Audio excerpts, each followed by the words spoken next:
Welcome back to the deep dive. Today we are basically calibrating the time machine for September 1977. A very specific month. Very specific. And I want you, the listener, to kind of physically put yourself in that environment for a second. Imagine the texture of a really thick shag carpet under your feet. The golden age of brown decor. Exactly. Imagine the smell of wood paneling, maybe a little bit of stale cigarette smoke in the upholstery. It was an aesthetic, for sure. It really was. And outside of that living room, the cultural atmosphere is absolutely obsessed with space. NASA is doing these atmospheric test flights for the Space Shuttle Enterprise. Which was huge news. It was everywhere. Everywhere. And in the cinema, George Lucas has just dropped Star Wars. Right, which honestly cannot be overstated. Star Wars didn't just entertain people. It totally revolutionized what the public thought space actually looked like. Right. It changed the visual language. Completely. Before that, space in media was often really clean, sterile, slow. Lucas made it dirty and fast and cinematic. So expectations for sci-fi were suddenly sky high. And right in the middle of this massive mania, this new piece of hardware lands on that shag carpet, the Atari video computer system. What we now call the 2600. The 2600, and it launches with 9 titles, and one of them is this game called Starship. Which creates a really jarring disconnect, doesn't it? Oh, totally. Because you walk out of the theater after seeing, the Death Star trench run, this visceral high-speed thing, and then you turn on your TV to play Starship.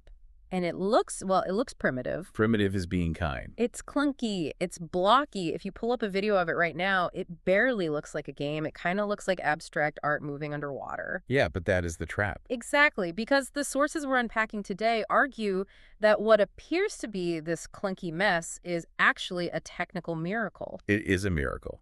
I don't use that word lightly when talking about engineering. Yeah. What you were looking at in Starship is essentially a Mission Impossible scenario. Because of the hardware. Right. This was an attempt to create a 3D first-person space simulator on hardware that was basically just designed to play 2D Pong and tank. And we aren't just looking at a retro game for nostalgia's sake here. This specific cartridge, and the man who wrote it, Bob Whitehead, they basically planted the seeds for the entire third-party video game industry. Yeah, if you trace the lineage of a massive publisher like Activision, the family tree starts right here, with this specific block of code. So we aren't just analyzing a game. We're looking at the spark that eventually burned down the old corporate structure of Atari. Which is a crazy story on its own. It is. So let's start with the architect. Who is Bob Whitehead, and why did he decide to tackle something this impossible? Well, Bob Whitehead was actually a mathematician by trade, and he was hired by Atari in January 1977. Okay. And you really have to understand the atmosphere at Atari in early 77. It wasn't this corporate giant with strict roadmaps and focus groups yet. It was the Wild West. Just a lot of engineers running around in T-shirts, doing whatever they wanted. Essentially, yeah. The management style was incredibly loose. They didn't walk in and hand you a 300-page design document and say, make a space game. Right. They basically said, hey, go look at our arcade machines downstairs, pick one that looks cool, and make it run on this home console. That is a staggering amount of freedom for a junior employee. Just pick one. And a staggering amount of pressure, too. But Whitehead went down to the arcade floor and looked at a game called Starship 1. Which was an upcoming arcade cabinet, right? Yeah, an electromechanical beast. It had mirrors, lights, big physical controls, super complex. And Whitehead chose it specifically because it was ambitious. So he didn't want the easy port. No, he later said the difficulty was the whole motivation. He wanted to see if he could force a console built for tennis to render a first-person perspective. That is the most classic engineer mindset. This shouldn't work, therefore I must do it. Exactly. Yeah. But this brings us to the tension in the room. Because back then, the public had no idea who Bob Whitehead was. Right, the whole Gang of Four context. Yes. At the time, Atari was owned by Warner Communications. And the culture was starting to shift from that engineer-driven startup to a rigid corporate machine. Enter Ray Kassar. Right, the CEO. Ray Kassar famously viewed programmers not as artists or creators, but as assembly line workers. He essentially called them towel designers. Towel designers. That's just incredibly dismissive. His logic was, I don't credit the guy who designed the pattern on my towel, so why would I put your name on a box? You are a corporate asset. And they claimed they did this because they were terrified of headhunters stealing their talent. Which is wild when you look at the financials. Yeah. Because these guys were just printing money for Warner. Yeah, Whitehead, along with David Crane, Larry Kaplan, and Alan Miller. They did the math A eventually. gang of four. Right. And they realized the four of them were responsible for generating about 60% of Atari's entire profit margin 60% from four guys. and getting standard salaries, zero recognition. Starship was a launch title. It sold incredibly well because it was one of the only things you could actually buy for the system. And Whitehead got nothing extra for it. Nothing. And that resentment is exactly what led them to walk out in 1979 and form Activision. So Starship is effectively Exhibit A in the case for developers' rights. It is. But I want to dig into Exhibit A of why this game shouldn't exist technically, because the more I read about the Atari 2600 specs, the more it sounds like they were trying to build a skyscraper out of toothpicks. To really appreciate Starship, you have to understand the absolute tyranny of the architecture. The processor was a MOS 6507 running at 1.19 megahertz. Which is slow. It is slow, but honestly, you can manage slow. You can work with slow if you have space.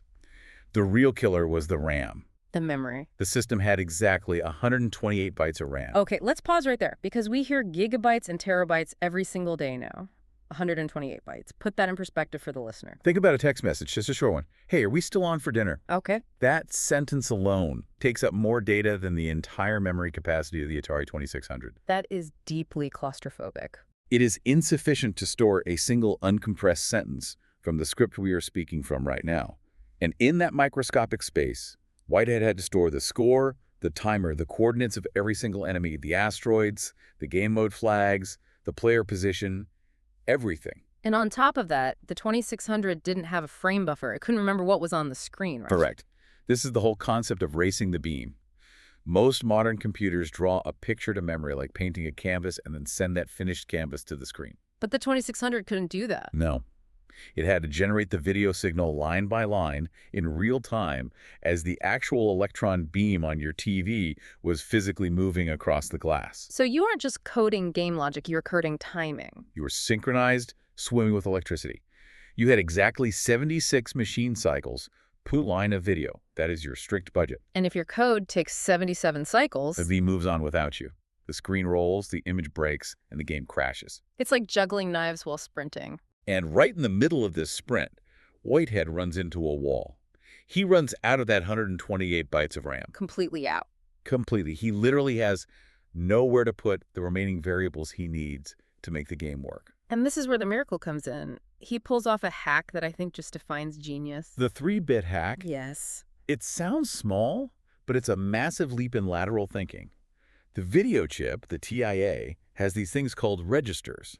Think of them as mailboxes where you tell the system what color to draw or where to put a sprite. But those are one-way mailboxes. You put the letter in, the TV reads it, and it's gone. Right, they are supposed to be write-only. You aren't supposed to be able to store information there and read it back later. But Whitehead started poking around the silicon. As you do. He figured out that the collision detection registers, the ones that check if a laser hit a ship, could actually be manipulated if he timed it perfectly during the vertical blanking interval. Wait, what is that? That's that split second when the TV beam resets from the bottom of the screen back up to the top and nothing is being drawn. He realized he could use those registers to hold data during that brief window without messing up the picture. So he basically broke into the graphics chip and used it as a storage locker while the security guard wasn't looking? That is exactly what he did. He squeezed an extra 3 bits of storage out of the video chip. 3 bits? We're talking about the numbers 0 through 7. That sounds like absolutely nothing. In 1977, 3 bits was the difference between the game shipping and the game being canceled. It allowed him to track the 17 different game variations, and it freed up just enough space in the main RAM to handle the physics. That is the pure definition of squeezing blood from a stone. Truly. But let's talk about the visual trickery. Because this is a first-person space shooter, you have ships flying directly at you. How do you do 3D when you don't have a greedy chip and you can't even remember the screen? You fake it with scaling. The TIA chip had a feature called NUSIZ. It was a crude tool designed to let you make a sprite double width or quad width. Like making a wider paddle in Pong so the game is easier? Precisely. But Whitehead repurposed it. He linked the sprite size to a math variable. So imagine a tiny dot on the screen. That's an enemy far away. Okay. As the internal counter says the enemy is getting closer, the code tells the chip to make the sprite wider. So it swaps to a ship graphic, then doubles, then quadruples. Right. It creates the optical illusion of an object approaching you from the z-axis. It's a magic trick. Your brain sees something getting bigger and instantly interprets it as getting closer. And what about moving left and right? The 2600 doesn't actually have X and Y coordinates, does it? No, the hardware has no concept of where things are. To position an object horizontally, the programmer has to wait for the electron beam to hit the specific spot on the screen they want, and then scream reset player. The command is RESP0. So if I want the ship on the right side of the screen, I just have to wait longer. Yes. Positioning is literally just timing. If you wait 5 microseconds, the ship is on the left. If you wait 20 microseconds, it's on the right. And he's doing all this while tracking the score and reading the joystick inputs. And handling multiple enemies at once. The hardware can technically only draw 2-player sprites. But Starship has asteroids, enemies, flying modules. Yeah. To show more than 2 things, he used flicker. The infamous Atari flicker. He would draw one enemy on frame A and a completely different enemy on frame B. He relied on the phosphor of your TV screen taking a fraction of a second to fade. So he was banking on the physical properties of the glass to blend the images together. Which is why, if you play it on a modern crisp LED monitor today, the flicker looks terrible. It looks like a harsh strobe light. But on an old fuzzy CRT, it looked like transparency. Incredible. So he manages to get the code running, he breaks the laws of physics to get it on the chip, but now we have to talk about the user experience. The fun part. Because playing Starship 1 in the arcade was a very different vibe from playing Starship on the living room rug. Oh, massive difference. This is where the compromise really hurts. Yeah. The arcade cabinet was a premium luxury experience. It had a half-silvered mirror setup. What does that mean? You look through a mirror at the monitor, and behind the mirror was a physically lit-up backdrop of space. It gave the game real physical depth. Wow. And the controls were like flight sim quality. It had a heavy flight yoke. Smooth analog control. If you tilted it just a little, you turned just a little. It had a physical lever for speed, fast or slow. And a dedicated button for proton torpedoes. Yes, the best part. A big white button. Mm. It was basically a smart bomb that wiped the screen. Okay, cut to the home version. You're sitting on the floor holding the classic Atari joystick. Which is entirely digital. It's a rigid 8-way stick. There's no subtle tilting. You're either moving full speed left or you aren't moving at all. So that smooth flying became jerky. Very jerky. And the speed lever. This is the part that always cracks me up. To change speed, you had to physically reach over to the console itself, sitting on the floor, or the TV stand, and flip the physical difficulty switches. That is totally immersion breaking. Hold on, alien invader. Let me crawl over to the TV. Right. And the proton torpedoes. Cut entirely. The joystick only had one orange button, and that was for the standard laser. So the smart bomb mechanic just vanished. They also played some games with the name, right? Because it wasn't always called Starship. No. During development, it was called Space Mission. We know this from surviving prototypes. They likely changed it to Starship at the very last second to ride the coattails of the arcade version. And if you bought it at Sears? Because Sears sold their own branded Ataris, it was called Outer Space. Same exact code, different label on the cartridge. I want to pivot to the gameplay modes. Because despite the bad port vibe, there is some really clever recycling going on here. It wasn't just space shooting. This is the unified kernel architecture. Whitehead couldn't write separate engines for different games. Remember, he has absolutely no memory space. Oh, right. So the Lunar Lander mode, it uses the exact same graphics and engine as the space shooter. How does that even work? He just reverses the gravity math. In the space shooter, the math moves objects toward you. In Lunar Lander, the math pulls you down toward the moon. It's the exact same equation, just with a flip sign. That is so smart. But the real hidden gem here, and I think this is the part that most people missed back in the day, is the 2-player mode. This is something that truly predates its time. It's asymmetric multiplayer. Describe that for us, because usually multiplayer in the late 70s meant we both take turns. Or we both shoot at each other, like in combat. But in this mode, player 1 is the commander. They are looking at the screen, aiming the crosshairs, trying to shoot things. Standard stuff. But player 2 is the module commander. Yes. They are controlling the alien ship. Wait, so player 2 is playing as the bad guy? Yes. And their goal is purely evasion. They're looking at the exact same screen, but their job is to steer the little alien sprite away from player 1's crosshairs just to run out the clock. And they have a special ability, don't they? They can cloak. If player 2 holds the button down, the alien ship turns invisible. Player 1 can't see them, but player 2 still knows roughly where they are relative to the screen edges. That is basically the core mechanic of modern games like Evolve or Dead by Daylight. One powerful hunter, one evasive prey. Exactly. In 1977, the idea of two players having completely different objectives, different mechanics, and different power dynamics in the same match was revolutionary. It's a shame more people didn't play it that way. It really is. So we have to address the aesthetic, the look and sound of the game, because player imagination was doing a lot of heavy lifting here. It had to. The screen is mostly pitch black. The stars are just a few flickering pixels. The ship is a blocky little sprite. But then you look at the box art by Cliff Spohn. Cliff Spohn is an absolute legend of the industry. He is. He painted this watercolor masterpiece for the cover. Right. Neon lasers, racing stripes on the spaceships, motion blur, guys in these really cool helmets. It sold the fantasy. It totally did. You looked at the box, then you looked at the screen, and your brain was just expected to fill in the massive gaps. But the screen itself, looking back at it now, it's actually kind of harsh on the eyes. It is visually aggressive. When you hit something, the screen flashes these violent strobing colors. Against the pure black background, it's intense. Modern archivists actually have to put epilepsy and photosensitivity warnings on gameplay footage of Starship. And the sound design? I assume there's no orchestral score going on. No music at all, just a constant low-frequency rumble. It's white noise generated by the TIA chip to simulate thrusters, and it never stops. It's just an endless hum the whole time. The entire 2 minutes and 16 seconds. Critics in 1978 called it eerie and ambient. And today... Today it sounds like a lawnmower that won't start. It can be pretty grating if you aren't already nostalgic for it. Let's bust some myths while we're here, because when you have a game called Starship released right after Star Wars with enemies that look vaguely like TIE fighters, people just assume there were lawyers involved. That is the biggest myth you'll find in the forum threads. The rumor is always that George Lucas sued Atari because the enemies look like TIE fighters in the Enterprise. But that didn't actually happen. Never happened. Lucasfilm never sued over it. Starship was discontinued in 1980, but definitely not because of a lawsuit. It was pulled because a game called Star Raiders came out. Ah, Star Raiders. That was the killer app for the Atari home computers. Right. Star Raiders was complex, it was beautiful, and it was deep. It made Starship look obsolete instantly. Atari killed Starship purely as a business decision. It was just old tech. Here is a detail from the notes that I absolutely love. The round timer. A game of Starship lasts exactly 2 minutes and 16 seconds. Why that specific, seemingly random number? It wasn't an artistic choice at all. It was an efficiency choice. It all comes down to binary. To count time, the processor has to count frames. And Whitehead used a 13-bit counter. Walk us through the math on that. 2 to the power 13 is 8,192.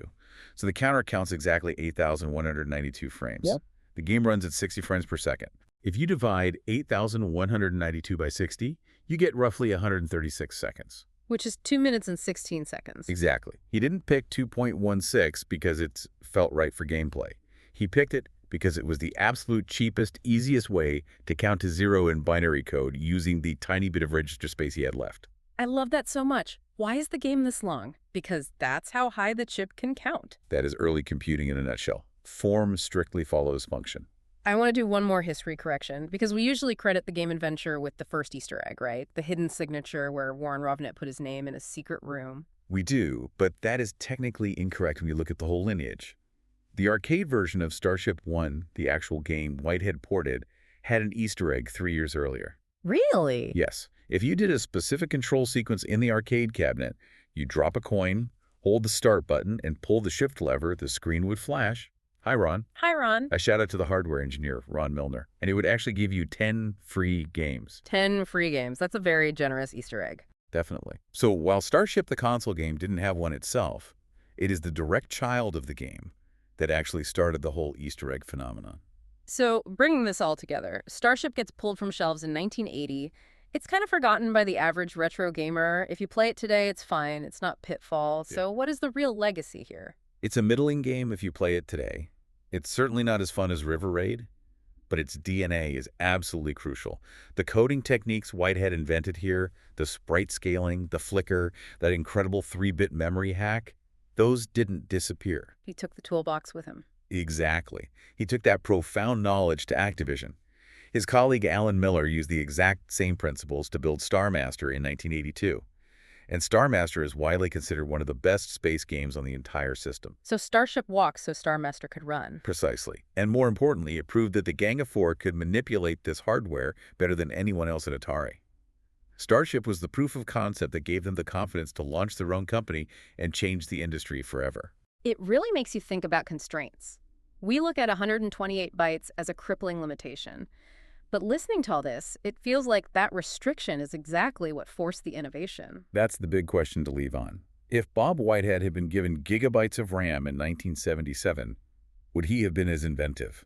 Or does true creativity require a box that you actively have to break out of? Something for you to think about the next time you're frustrated by a strict limitation in your own work. Maybe that's where the miracle actually happens. That is it for this deep dive into the 128-byte universe of Starship. Thanks for listening. Keep looking for the details.